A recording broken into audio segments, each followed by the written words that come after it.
अतना ना तू हमरा से लड़े लू कि हमरा तेरा आवाज से नफरत हो गइल बा।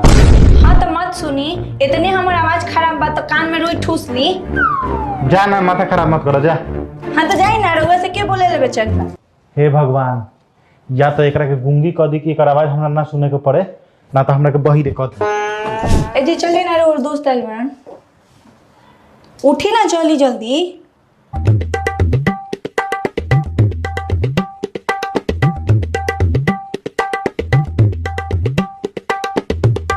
अरे ये तो बोलिए नहीं खी पावत। हे भगवान, थैंक यू हमर विश पूरा कर देला, एकरा एक गूंगी बना देला।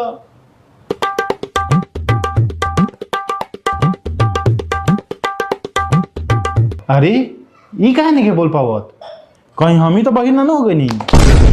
हे भगवान, पहिनका वाला नु सुने के लख, दूसर का काहे सुन लेला, हमरे के बहिन कह देला।